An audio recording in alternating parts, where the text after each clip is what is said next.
Imagine making a show so bad that it literally almost kills the franchise, that you have to cut back on everything that you had planned because of the massive backlash that show got.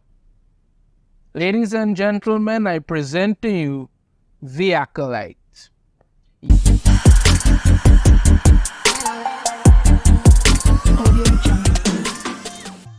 Yes, The Acolyte, ladies and gentlemen. A show that was so badly received that all the shields were out there shouting about how great the show is, how nice it was finally able to see themselves, all of this other nonsense and buzzwords that they love to use, never showed up to watch it.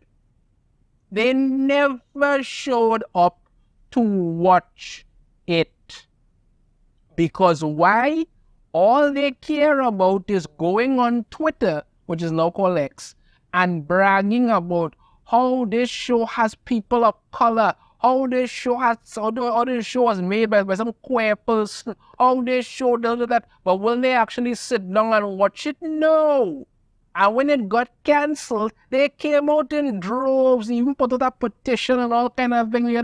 And you see, so many signatures. If half of them people that actually watched the show would have been something, but no. No.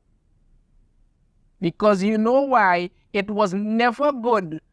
And this is the problem. They literally, you see, this is the thing about when it comes to The Acolyte. The Acolyte proves one very important thing. And what it proves is exactly how bad these people are. You literally got something that was made for you. You understand me? All the time they were making shows for the fans. All kinds of people loved it for years. You all came along like literal vampires in the night, started attacking everything, demanding that people make something for you specifically. The Acolyte was made specifically for you, and none of you watched it. None of you watched it. This is the thing I keep coming back to. You literally got exactly what you wanted, but still, you didn't watch it. Because this, I said before, as I said in our previous video, these people are the worst kind of audience to appeal to because they support nothing. They don't care at all. They don't. Let's dive into how The Acolyte killed Star Wars, and this article is from Cosmic Book News. The Acolyte killed Star Wars. Disney cuts live action shows to 1 per year. They should have cut it to none. That would have been much better. Following the massive failure and cancellation of The Acolyte, it's claimed that Disney and Lucasfilm will be releasing only one Star Wars series a year on Disney+. They should literally release none. None. Because the next thing I believe they have in the works is Ahsoka. I think they have something before that. But I think the next big one is Ahsoka. And season 1 of Ahsoka was not good. It wasn't good. I watched like 2 episodes of that and I didn't come back because there was one scene in it where some people were talking. And I actually leave them there talking. Go. Make something to eat. Make something to drink. Clean up everything. Get back. And they were still talking. Still talking. God, let me go on. The Acolyte reportedly cost upwards of $200 million to make, and they lost every cent of that money and more. They embezzled it like it was no tomorrow. What happens to be the lowest rated in terms of viewership and the least watched Star Wars series on Disney Plus. And because this is what going on, the same thing like what happened with X-Men 97. Now, when I tell people that, X-Men 97, people were not watching it on Disney Plus, and that's why it was a flop. They don't want to hear it. But Disney has damaged their brand so badly now. This is what you're getting. People are just tuning out. Disney CEO Bob Iger has also confirmed a whopping $4 billion streaming loss for the company. Lord have mercy. The rumor comes via scooper Daniel RPK, who earlier in September said Star Wars will be reducing its live-action TV output, which fits with what Bob Iger has recently said. According to what Daniel RPK told fans on his Patreon, Lucasfilm does have several Star Wars series in development. However, he said starting next year, Lucasfilm will only be releasing one live-action Star Wars series a year. Again, as far as I'm concerned, it should be none, but whatever. Lucasfilm had episodes of 3 live-action Star Wars series released in 2022 with the Book of Boba Fett, Obi-Wan Kenobi, and Andor. Book of Boba Fett, absolute disaster. Obi-Wan Kenobi, terrible. I've never seen Andor. People say it's really good, but I haven't seen it. I just have no interest in it. Honestly, I just have no interest in it at all. But people have said it's really good. I believe it's also getting a second season.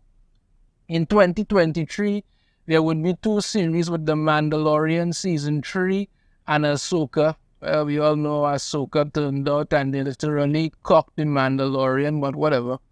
In 2024, there was The Acolyte, and in December is the premiere of Skeleton Crew, which looks to have 2 episodes airing in 2025. There's also Andor Season 2, which looks to be released later in 2025, okay? Ahsoka Season 2 is supposed to happen, but will likely film after The Mandalorian and Grogu is finished. We can guess that means Ahsoka Season 2 will film in 2025, so that means Ahsoka Season 2 might premiere in 2026. So they move it back then. Other than Ahsoka Season 2, I don't believe there are any new official Star Wars live-action series in development. Good old Ewan McGregor and Hayden Christensen did recently say they want Obi-Wan Kenobi Season 2, but nothing has been officially announced. Why would you want that Season 2 of that terrible thing? I don't know. I guess I just wanted to go back. The Mandalorian Season 4 also looks to have become the movie by Jon Favreau that gets released in December 2026 on The Mandalorian and Grogu. So there the whole everything involving Boba Fett has been dropped. Andor will not be getting a Season 3, so maybe a Skeleton Crew and then, depending on how Ahsoka do it, might get a Season 3, but doubtful. Similar to Marvel, Iger has also said they are concentrating on quality over quantity. Or you mean that they finally decided to stop putting out multitudes of crap and try to actually make something that's good? What a shocker. Who would have ever thought of doing that? Other than anybody with an actual functioning brain, but whatever. So funny, just like the MCU did with Deadpool and Wolverine, Star Wars can be set on the right path. I highly doubt it. Highly doubt it. But in regards to this, there's already some shake-up and some stuff going on, because now we're hearing that Star Wars Daisy Ridley movie rumored on hold. Why do they think anybody wants to see Rey PalpaSkywalkerteen? I don't know. I have nothing against Daisy Ridley. Nothing against her. She might be a very, very nice woman. I've never met her, but her character of Rey and what they did with that franchise just absolutely destroyed anything Star Wars. They went in there and just pissed all over it and then set it on fire.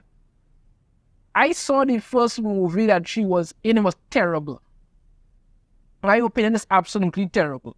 I watched part of the second movie and I just couldn't watch it, and I never till this day have watched. I've even attempted to watch the third movie because I want nothing to do with it. Nothing. As far as I'm concerned, just remain non-existent, that is it. But no. Check out what they have to say in regards to this. It's once again one of the Star Wars movies set to star Daisy Ridley and be directed by Shamin Obaid Chinoy is facing major trouble. Yes, the woman who they brought in, who is known to be an activist and making activist-like movies, Yes, that's mentioned because Kathleen Kennedy was always saying the force is female. Or how was that working out for you, Kathleen? Was it working out? This will be at least the fourth time it has been said the flick might not happen. I just hope it doesn't. I know it will, but I just hope it doesn't. The most recent rumor comes via Daniel RPK once again. The scooper says the film needs more work and is now on hold. He said that also as the movie is not expected to start filming until 2025. Yep. Good old Rey PalpaSkywalkerteen. Back in May, saw the World of Real report that the new Star Wars Daisy Ridley movie was delayed and that Disney CEO Bob Iger had put a pause on the project. Empire City Box Office on X also said around the same time that the flick has been killed off by Bob Iger, who has previously said Disney's pulling back on Star Wars.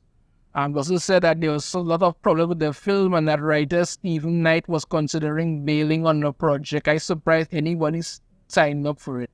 Apparently, he also appeared at some Royal Television Society in London convention and never mentioned the film. They also have to contend with Dune 3, so they're looking to look into that. According to the rumors, the writing is on the wall that the Daisy Ridley and Charmin Obaid-Chinoy Star Wars movie isn't going to happen. Fans aren't surprised that this has happened many times under Kathleen Kennedy at Lucasfilm, because from what I understand in regards to what the plot was for this movie is that Rey is going to be training some new young Padawans, a boy and a girl.